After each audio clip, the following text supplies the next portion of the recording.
శివమహాపురాణంలో శతరుద్ర సంహితను 41 చాప్టర్లో 30 శ్లోకా నుంచి అర్జునుడికి ఏదైతే పరమేశ్వరుడు తన రూపాన్ని చూపించాడో చూపించడమే కాకుండా భక్తికి మెచ్చుకుని నీకు ఏ వరం కావాలో కోరుకో, నీకు ఇవ్వరందంటూ కూడా ఏదీ లేదు అని చెప్పాడు.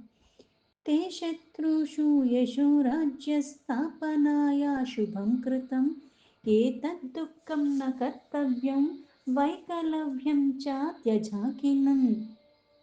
ఏదైతే అంటే ఇప్పుడు నీ శత్రువులు నీ యశస్సు పెరిగిపోతుంది, అలాగే నీ రాజ్య ప్రతిష్టత ఇవన్నీ కూడా కళ్యాణకరంగా అవుతాయి. అందుకని ఈ ఘటన ద్వారా నువ్వేమీ దుఃఖానికి లోబడక్కర్లేదు, ఇవన్నీ నీ ప్రయోజనంకే జరిగాయి, నీకు రాజ్యం కూడా సంపాదించుకుంటావు, నీ దుఃఖాలన్నీ తొలగిపోతాయి. అందుకని నువ్వు చేసిన పని కోసం నువ్వేమీ దుఃఖించకూడదు, ఇంకా బాధను విడిచిపెట్టేసేయి అన్నాడు. నందీశ్వర ఉవాచ ఇత్యుక్తస్త్వార్జునస్తేన ప్రభునా శంకరేణ సహ ఉవాచ శంకరం భక్త్యా సావధానతయా స్థితః. నందీశ్వరుడు మళ్ళీ ఇలా చెప్తున్నాడు. ఓ మునింద్ర, పరమేశ్వరుడైన శంకరుడు ఇలా మాట్లాడితే అర్జునుడు భక్తిపూర్వకంగా సావధానుడై ఆయన ముందు నిలుచుని ఆ స్వామితో మళ్ళీ ఇలా మాట్లాడుతున్నాడు. అర్జున ఉవాచ భక్తిప్రియస్య శంభోస్తి సుప్రభో కిం సమీహితం వర్ణనీయం మయా దేవ కృపాలుస్త్వం సదాశివ. అర్జునుడు పరమేశ్వరుని ఇలా అంటున్నాడు. ప్రభు, మీరు ఉత్తమోత్తములు, పైగా భక్తుల ఎడలు ఎంతో ప్రేమ కలిగి ఉన్నవాడివి, నీ కరుణ నేను ఎలా వర్ణించగలను ఓ సదాశివ. ఇత్యుక్త్వా సంస్తుతిం తస్య శంకరస్య మహాప్రభోః చకార పాండవః సూత సద్భక్తిం వేద సమ్మతం. ఎప్పుడైతే అర్జునుడు ఇలా పరమేశ్వరుడితో చెప్పిన తర్వాత పాండుపుత్రుడైన అర్జునుడు ఆ సదాశివుని వేదాలతో సమ్మతించిన సద్భక్తియుక్తమైన ఒక స్థుతిని చేస్తున్నాడు అర్జునుడు. నమస్తే దేవదేవాయ నమః కైలాసవాసిని సదాశివ నమస్తుభ్యం పంచవక్త్రాయ తే నమః. అర్జునుడు స్తుతిలా చేస్తున్నాడు పరమేశ్వరుని. ఓ దేవాది దేవా, నీకు నమస్కారాలు. ఓ కైలాసవాస, నీకు నమస్కారాలు. ఓ సదాశివ, నీకు నమస్కారాలు. పంచముఖాలు కలిగిన ఓ పరమేశ్వర, నీకు నమస్కారాలు. కపర్ధినే నమస్తుభ్యం త్రినేత్రాయ నమోస్తుతే నమః ప్రసన్న రూపాయ సహస్రవదనాయ చ. ఓ జటాజూటధారి ప్రభు, నీకు నమస్కారం. ఓ త్రినేత్రధారి, నీకు నమస్కారం. ప్రసన్న రూపం కలిగిన ఓ పరమేశ్వర, నీకు నమస్కారం. సహస్ర ముఖములు కలిగిన ఓ పరమేశ్వర, నీకు నమస్కారం. నీలకంఠ నమస్తేస్తు సద్యో జాతాయ వై నమః వృషధ్వజ నమస్తేస్తు వామాంగ గిరిజాయ చ. ఓ నీలకంఠ, నీకు నమస్కారం. సద్యోజాత రూపం కలిగిన ఓ పరమేశ్వర, నీకు నమస్కారం. వృషభధ్వజ, నీకు నమస్కారం. వామాంగ భాగంలో పార్వతీదేవిని అంటే గిరిజాదేవిని పక్కనే కూర్చోపెట్టుకున్న ధరించి ఉన్న పరమేశ్వర, నీకు నమస్కారం. దశదోష నమస్తుభ్యం నమస్తే పరమాత్మనే డమరుకపాలహస్తాయ నమస్తే ముండమాలిని. 10 భుజములు కలిగిన ఓ ప్రభు, నీకు నమస్కారం. ఓ పరమాత్మ, నీకు నమస్కారం. ఒక చేతిలో డమరుకాన్ని పెట్టుకున్నవాడు, కపాలమాలను ధరించి ఉన్నవాడివి, అటువంటి నీకు నమస్కారం. శుద్ధ స్ఫటిక సంకాశ శుద్ధ కర్పూర వర్షమను పీనాక పాణయో తుభ్యం త్రిశూల వరధారిను. శుద్ధమైన స్ఫటికంలాగా ఉన్న శుద్ధ కర్పూర రూపంతో ఉజ్వలంగా ఉన్న ఈ గౌరవర్ణంలో ఉన్న నీకు నమస్కారం. పీనాక అన్న ధనుషుని పట్టుకున్న పరమేశ్వర, నీకు నమస్కారం. త్రిశూలాన్ని ధరించిన పరమేశ్వర, నీకు నమస్కారం. వ్యాఘ్ర చామోత్తరీయాయ గజాంబర విధారిను నాగాంగాయ నమస్తుభ్యం గంగాధర నమోస్తుతే. మృగ చర్మాన్ని ధరించి ఉన్నవాడివి, గజ చర్మాన్ని వస్త్రంగా ధరించి ఉన్నవాడివి, నీకు నమస్కారం. సర్పాల్ని ఆభరణంగా అంగాలకి పెట్టుకున్నవాడివి, శిరస్సు మీద గంగను ధరించి ఉన్నవాడివి, పరమేశ్వర నీకు నమస్కారం. సుపాదాయ నమస్తేస్తు ఆరక్త చరణాయ చ నందాది గణసేవ్యాయ గణేశాయ చతే నమః. అలాగే చక్కని పాదాలు కలిగి ఉన్నవాడివి. అంటే ఇక్కడ ఆ పాదాలు మళ్ళీ ఎలా ఉన్నాయి అంటే ఎర్రగా ఉన్నాయి. అటువంటి నీకు నమస్కారం. నంది మొదలైన గణముల చేత సేవించబడుతున్న గణాలకి నాయకుడివి నీవు. అటువంటి నీకు నమస్కారము. నమో గణేశ రూపాయ కార్తికేయానుగాయాయ చ భక్తిదాయ చ భక్తానాం ముక్తిదాయ నమో నమః. గణేష రూపంలో ఉన్న నీకు నమస్కారం. కార్తికేయ అంటే ఇలా అనుగామిగా అన్ని ఇక్కడ ఉన్నది ఎవరు అంటే తల్లి నువ్వే, తండ్రి నువ్వే. భగవద్గీతలో ఎలా అయితే పితృలు అంటే అక్కడ తండ్రైనా తాతైనా కొడుకైనా అన్నీ తానే. అటువంటి నీకు నమస్కారం. భక్తులకి ఆ భక్తి కొద్ది ఏదన్నా ఇచ్చేసేవాడివి, ముక్తిని ప్రసాదించేవాడివి, నీకు నమస్కారం.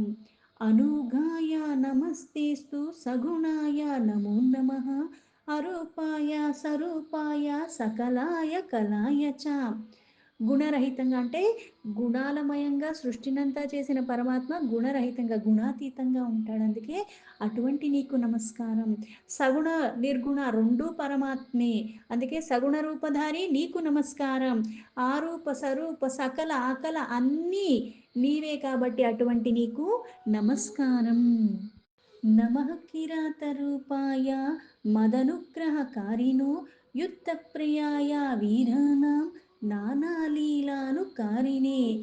కిరాత రూపాన్ని ధరించి నన్ను అనుగ్రహిస్తున్న నీకు నమస్కారం. అంటే ఇక్కడ వీరోచితంగా నా మీద ప్రీతితో అంటే ఇక్కడ పరమాత్మ నిజంగా యుద్ధం చేస్తే అవతలవాడు బతికే అవకాశం ఉందా అంటే లేదు. కాకపోతే ఇక్కడ కీర్తిని అర్జునుడికి ప్రసాదించడానికి అంత లీల చేసిన వాడు. అందుకే ఎన్నో రకాల లీలలు చేస్తూ ఉన్నావు. ఆ లీలలు ఇప్పుడు ప్రత్యక్షంగా నాకు చూపించిన నీకు నమస్కారము. యత్కించిద్ దృశ్యతే రూపం తత్తేజస్తావకం స్మృతం చిద్రూపస్త్వం త్రిలోకేషు రమాసేన్వయభేదతః.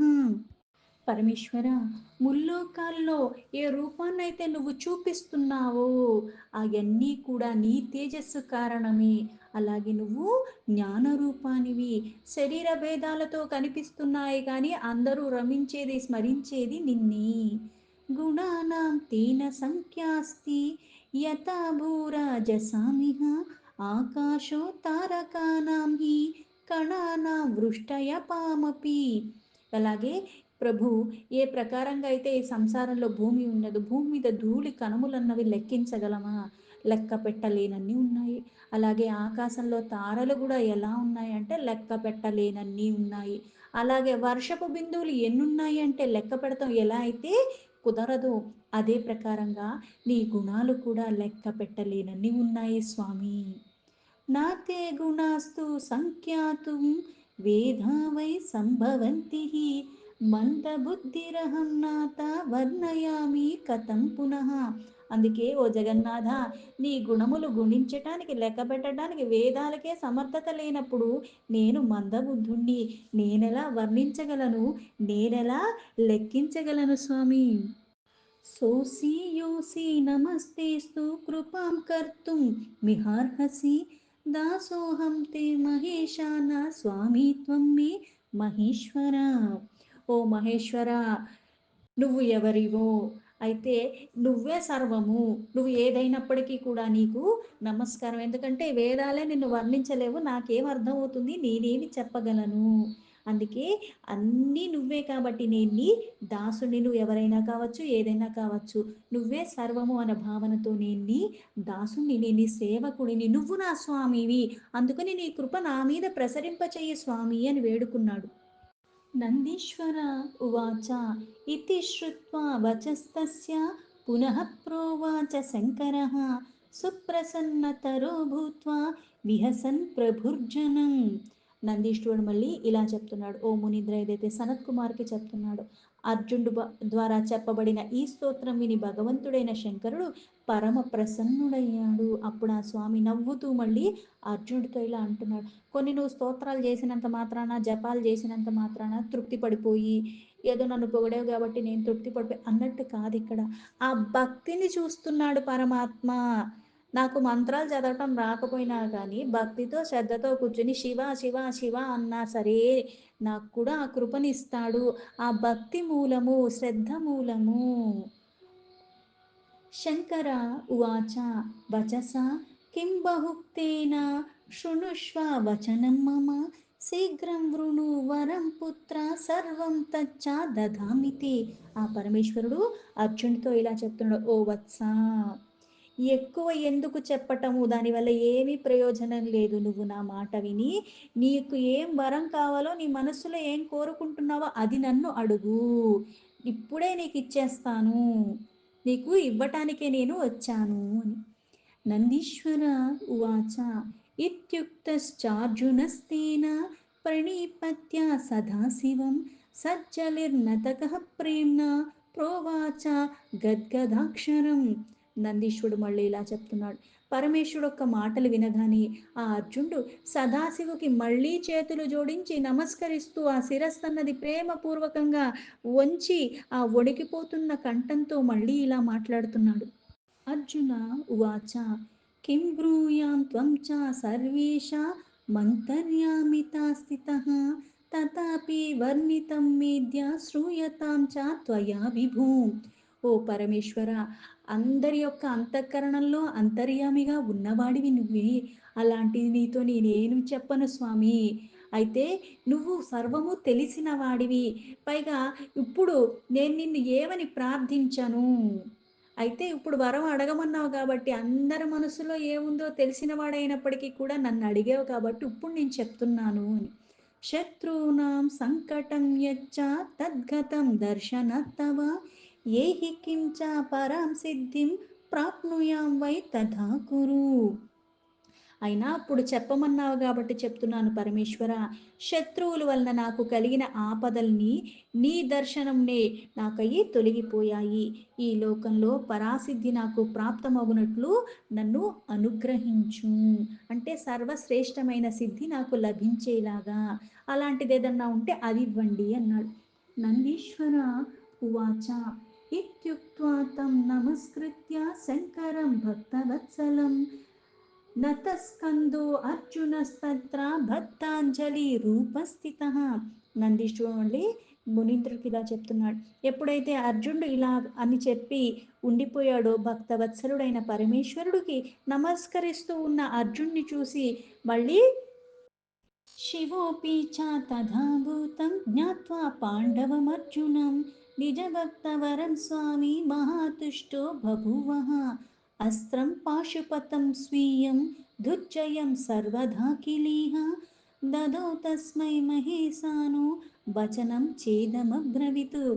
ఆ పరమేశ్వరుడు పాండుపుత్రుడైన అర్జునుడికి ఈ ప్రకారంగా పరమ భక్తి అది గ్రహించిన వాడు కాబట్టి ఆ భక్తికి సంతుష్టుడై వెంటనే ఆయన ఏం చేశాడు, దుర్జయమై అంటే ఎవరు జయించలేనటువంటిది పాశుపత అస్త్రాన్ని అర్జునికి ప్రసాదించి మళ్ళీ ఇలా చెప్తున్నాడు. స్వం మహాస్త్రం మయా దత్తం దుర్జయస్త్వం భవిష్యసి అనేన సర్వశత్రూనాం జయకృత్యమవాప్నుహి. ఓ వత్స, నేను నా యొక్క గొప్ప అస్త్రాన్ని ఇప్పుడు నీకు ఇచ్చాను. దీన్ని ధరించటం ద్వారా ఇప్పుడు నువ్వు సమస్త శత్రువులకి కూడా అజేయుడు అయిపోతావు. వెళ్ళు, విజయం నీవు పొందుతావు అన్నాడు.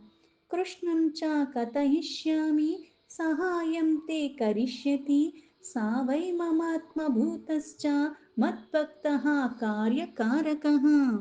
నేను కృష్ణుడితో కూడా చెప్తాను, ఆయన నీకు సహాయం అందిస్తాడు. శ్రీకృష్ణుడు నా ఆత్మస్వరూపుడు, నా భక్తుడు, నా కార్యక్రమాలన్నీ కూడా నిర్వర్తిస్తాడు. అందుకే ఇదొక శ్లోక కూడా చెప్తాను. శివాయ విష్ణు రూపాయ శివరూపాయ విష్ణవే శివస్య హృదయం విష్ణు విష్ణుశ్చ హృదయం శివ. ఒకరి హృదయం ఒకరు, భేదం లేదు. అందుకే ఆయన నీకు సర్వదా సమర్థత కలిగి ఉన్నవాడు, నీకు సహాయాను అందిస్తాడు అని చెప్పాడు. మత్ప్రభావాన్ భారత త్వం రాజ్యం కంటకం కురు ధర్మానానా విధానభ్రాత్ర కారయత్వం చ సర్వదా. అందుకే ఓ భరత, నా ప్రభావంలో నీకు ఎటువంటి ఆటంకాలు లేకుండా రాజ్యాన్ని అనుభవిస్తావు. నీ సోదరుడైన యుధిష్ఠిరుడితో సర్వదా అన్ని రకాలుగా ధర్మ కార్యక్రమాలన్నీ కూడా నువ్వు చేస్తూ ఉంటావు. నందీశ్వర ఉవాచ ఇత్యుక్త్వా నిజహస్తం చ ధృత్వా శిరసి తస్య సహ పూజితో అర్జునేనాశు శంకరో అంతరధీయతే. నందీశ్వరుడు మళ్ళీ ఇలా చెప్తున్నాడు. ఇలా చెప్పిన పరమేశ్వరుడు అర్జుని శిరస్సు మీద తన చెయ్య పెట్టి అక్కడ మళ్ళీ ఆయన నమస్కరిస్తూ ఉండగానే అదే క్షణంలో అంతర్ధానమైపోయాడు అక్కడి నుంచి. అథార్జున ప్రసన్నాత్మా ప్రాప్యాస్త్రం చ వరం ప్రభు జగామా స్వాశ్రమం ముఖ్యం స్మరన్ భక్త్యా గురుం శివం. ఇంత ప్రసన్నుడైపోయి ఉన్న ఆ మనస్సుతో అర్జునుడు కూడా దీవించటము ఇవన్నీ చూసి అందుకుని పాశుపత అస్త్రాన్ని ప్రాప్తించిన తర్వాత భక్తిపూర్వకంగా మళ్ళీ ఆ పరమేశ్వరుణ్ణే స్మరిస్తూ తన ఆశ్రమానికి తను తిరిగి వెళ్ళిపోయాడు అర్జునుడు. సర్వే తే భ్రాతరః ప్రీతాస్తన్వః ప్రాణమివాగతం మిలిత్వా తం సుఖం ప్రాపుర్ద్రౌపదీ చాతి సుప్రత. ఈ ప్రకారంగా ఆశ్రమానికి ఎప్పుడైతే వెళ్ళిపోయాడో అంటే ప్రాణం మళ్ళీ ఆ శరీరంలో తిరిగి వచ్చినట్టుగా, ఎందుకంటే కాస్త దీర్ఘకాలము చాలా నియమనిష్టలతో ఆహారం అన్నీ కూడా మానేసి చేసి ఉన్నాడు. అలాగే ఏ కోరిక కోసం వెళ్ళాడో, తన రాక కోసం ఎదురు చూస్తున్న తన ఇతర సోదరులు ఎవరైతే ఉన్నారో యుధిష్ఠిర వీళ్ళందరూ కూడా ప్రాణం తిరిగి వచ్చినట్టుగా అయింది అర్జున్ని రావటం చూసేసరికి. చాలా ఆనందంగా, అలాగే పతివ్రత అయిన ద్రౌపది కూడా అర్జునుడి దర్శనంతో వాళ్ళకందరికీ సుఖాలు ప్రాప్తించాయి. శివం పరం చ సంతుష్టం పాండవాః సర్వ ఏవ హి నాతృప్యన్ సర్వవృత్తాంతం శృత్వా హర్షముపాగతః. ఆ పాండవులందరూ కూడా ఆ పరమేశ్వరు పట్ల ప్రసన్నుడై ఆనందంతో ఉన్నారు. అర్జునుడు జరిగిందంతా కూడా యథాతథంగా ఆ వృత్తాంతాన్నంతా కూడా వాళ్ళకి చెప్తే వాళ్ళు కూడా తృప్తి చెందారు. అయితే ఇంకా వినాలని ఉంటుంది, ఎందుకంటే శ్రవణ మాత్రం చేత ఇప్పుడు అనుభవంలోకి వచ్చిన వాడికి ఒకలాగా ఉంటుంది, విన్న వాళ్ళకి ఇంకా వినాలనిపిస్తూ ఉంటుంది. ఆశ్రమే పుష్పవృష్టిశ్చ చందనేన సమన్విత పపాత సుకరత్త చ తేషాం చైవ మహాత్మనాం. ఆ సమయంలో అక్కడ పాండవులు నివసిస్తున్న ఆశ్రమం దగ్గర మంగళాలు ప్రదర్శించటానికి చందనయుక్తమైన పూల వర్షం కురిసింది. ధన్యం చ శంకరం చైవ నమస్కృత్య శివం వృధా అవధిం చాగతం జ్ఞాత్వా జయశ్చైవ భవిష్యతి. పుష్పవర్షం అలా కురిసేసరికి శంకరుణ్ణి స్మరిస్తూ ధన్యులు ధన్యులు అనుకునే ఆనందంతో పరమేశ్వరుడికి నమస్కరిస్తూ, పైగా వనవాస కాలం ఏదైతే 13 సంవత్సరాలు ఉందో అది సమాప్తి చెందింది, అది అయిపోయింది అని ఎంతో, అంటే ఇప్పుడు నుంచి ఇంకా విజయాలే మనకి వస్తాయని చాలా ఆనందంగా ఉన్నారు. ఏతస్మిన్నంతరే కృష్ణాః శ్రుత్వా అర్జునమతాగతం మేళనాయ సమాయాతః శ్రుత్వా సుఖముపాగతః. అర్జునుడు తిరిగి ఆ తపస్సు తర్వాత ఆశ్రమానికి తిరిగి వచ్చాడని తెలుసుకుని కృష్ణుడు మళ్ళీ కలవటానికి రావటం, అర్జుని ద్వారా ఆ వృత్తాంతాన్నంతా విని చాలా ఆనందపడటం, అలా అయిన తర్వాత మళ్ళీ కృష్ణుడు అర్జునుతో చెప్తున్నాడు. అతశ్చైవ మయా ఖ్యాతః శంకరః సర్వదుఃఖః ససేవ్యతే మయా నిత్యం భవద్భిరపి సేవ్యతాం. అందుకే నేను చెప్పాను కదా, శంకరుడు సకల దుఃఖాల్ని తొలగిచ్చేస్తాడని. నేను నిత్యము ఆయనకి సేవించుకుంటున్నాను, మీరు కూడా అదే చెయ్యండి. ఇత్యుక్తస్తే కిరాత అవతారః శంకరస్య వై తం శ్రుత్వా శ్రావయన్ వాపి సర్వాన్ కామానవాప్నుయాత్. ఈ ప్రకారంగా కిరాతేశ్వర నామాన్న అవతారం ఏదైతే శివుడిది ఉన్నదో అది నేను మొత్తం నీకు వృత్తాంతం చెప్పాను. అందుకే ఓ సనత్ కుమార, ఇది విన్న తర్వాత మనుష్యులకి వాళ్ళ సమస్త మనోరథాలన్నీ కూడా, అంటే ఇది విని భక్తి ప్రపత్తులో మనసులో ఏదన్నా కోరుకుంటే అది తప్పకుండా సంపూర్ణమవుతుంది, నెరవేరుతుంది అని చెప్పాడు. దీంతో శివ మహాపురాణంలో శతరుద్ర సంహితలో 41 చాప్టర్ సంపూర్ణం.